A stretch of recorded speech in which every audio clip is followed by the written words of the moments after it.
Hey everybody, I'm Troy and this is my video training diary as I get ready for the Ironman 70.3 Oceanside next April.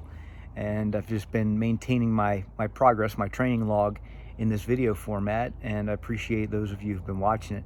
So this past weekend I did the El Tour de Tucson, the metric century, this one was 63 miles, and I decided to sign up for it despite the fact that I had those challenges in my training. And if you've watched some prior episodes, you've heard a little bit about that.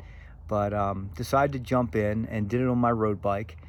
And it was just awesome. I loved it. And I'll tell you why. Um, I really wasn't sure how it would go. The depth of my fitness, the foundation of my ride fitness right now is not great because, you get that from volume. And I haven't really put in a ton of volume and a little bit of quality here and there with my 20 to 30 minute indoor rides during the weekdays. And I've been getting out on the weekends, and I've had maybe two almost 50-mile rides in preparation for this 63 miler. So I went into the event without really any expectations other than to finish, right? And I think I've also mentioned I've had some heart concerns, erratic heart rate things going on, which is concerning. But I was given the green light by my cardiologist about a year ago, although I am going to go get that checked out again. So that's a different story. But I jumped into the event, and you get into an event like that and your competitive spirit just pops up. And originally I was thinking, I'm just going to finish and sit in and enjoy the ride. Well, you get there, there's almost 2,000 people in that particular event, and you just get fired up. And actually, it was a really strong field too. Some of the guys there and gals were just fantastic. There was some Tour de France riders. Oh, Jens Voigt, who, if you're a fan of the Tour de France, if you recall, he's a German rider, and he was iconic. He always did these incredible breakaways, really hard worker. He was in the race. So that's kind of cool. They brought a lot of top athletes to the El Tour this year for a prologue, and it was just a really neat event. In any case, at the start of the event, beautiful day, gun goes off, and it's a rolling start where they try to maintain a lower speed to get out of town a little bit. So it started off, and it was a little bit faster than I thought. They said a 15-mile-per-hour limit for about a quarter mile. It was a lot faster than that. So all of a sudden, the pace starts picking up, and the really strong guys just go right off the front, and you can tell they're putting out tons of watts. And I knew I didn't have that base or foundation of fitness, so I knew I didn't have many matches to burn. You only have so many matches to burn. The more volume you put in and the more interval work you do over time, the more matches you have to burn. Well, my matchbook's very, very small right now. So I was really careful in going out, and the guys just kind of rode away. But I was in sort of a second peloton, a second pack, and just comfortable but uncomfortable in that pack, because still, if you know bike racing, you're always working to get on a wheel. And it's interesting. It's about strategy. It's about making decisions and so forth. But something happened. So I had some adversity right off the bat. And that adversity was, as soon as the gun went off, because of the roads in Tucson where we started the event are pretty chopped up, my saddle sunk, my seat post sunk into my seat tube about 1.5 to 2 inches. And if you ride a lot, that's not a good thing, because you're used to riding in a certain position. All of a sudden, your whole position changes, so everything changes. So I'm sitting really low, and it was horrible. And my glutes were activated in a different way. Just did not feel good at all. And I almost felt like dropping out, or I wasn't sure if I had an Allen wrench in my saddlebag, and I was thinking of stopping, but if I did that, I'd lose the wheel and the pack I was in. So I just decided to keep riding in that position, and I just had to maintain a really high cadence, like really no power, just maintain a high cadence. And if you want to feel what it feels like, if you're an experienced rider, just go to your bike, drop your saddle almost 2 inches, and see how your ride feels. It's very different. And I'm thinking to myself, am I going to do this for the entire 60 miles now? Well, I ended up doing it for the entire 60 miles, so that was no fun.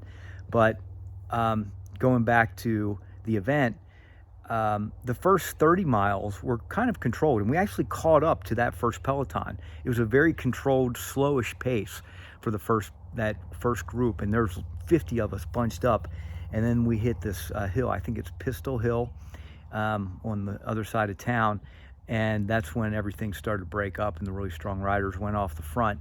But up until that point, everyone's together and nobody really broke off the front. But it was fun riding in a pack again. It was fun playing that game, getting in pace lines, and so forth. There was one strategic moment which I really blew it and probably could have finished a few minutes faster with a slightly faster group. I took a hard pull at the front and on a slight downhill, so we're going over 30 miles per hour, and I did it for too long, and I just burned a bunch of matches. So I dropped back, and there's probably 10 people in this peloton. I dropped back, and as you know, in order to get back on the train, you have to really accelerate. Well, the guy or gal, I forget which, on the back of that train, they dropped off. They couldn't hold the pace. So all of a sudden, I'm at my limit, and they drop off, and all of a sudden, I have to drop off with them because I didn't realize they were dropping off, and the gap just started to get wider and wider. So at that point, we just had to work together to try to get to another group. But I think that group probably ended up a few minutes ahead, which I should have been there. But you know, strategically, you're making these moves, and the decision I made that was wrong was to take a pull for too long and burn too many matches.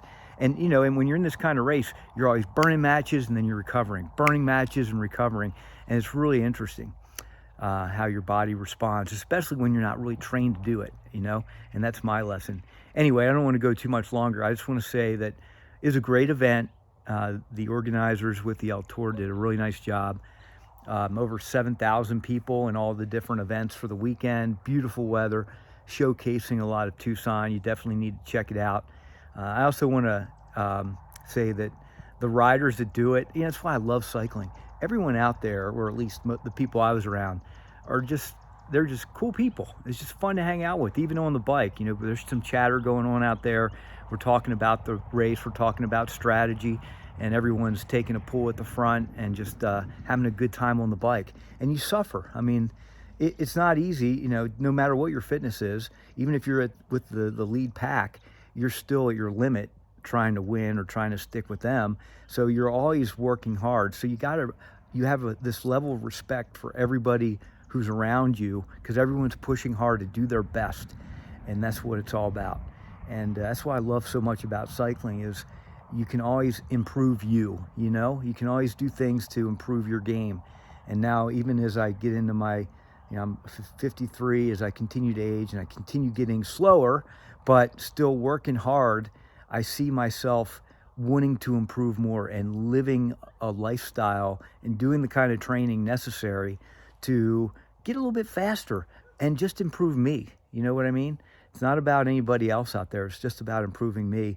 And it just inspires me. And sometimes I get lost in the day-to-day and the work and everything, and I lose my focus on the training. But it takes a race to kind of get you, boom, right back into it, and this excitement and inspiration around racing again. So anyway, I just took a recovery ride and spun the legs out. That felt really good. The bike issue, I'm going to work on that. I think I'm going to get rid of my bike. If anybody's looking for, and not because it's a bad bike, I do like it. It's a Specialized Roubaix, 58 centimeter with Di2 shifting.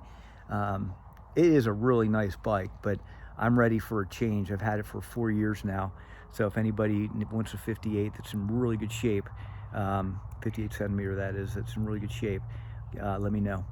And I'm going to be looking for a new road bike, so I can go a little bit faster next year. All right, well, thanks for listening. If you have any comments, or if you were in the event, make a comment down below, and I appreciate you listening to my training log. Have a great day.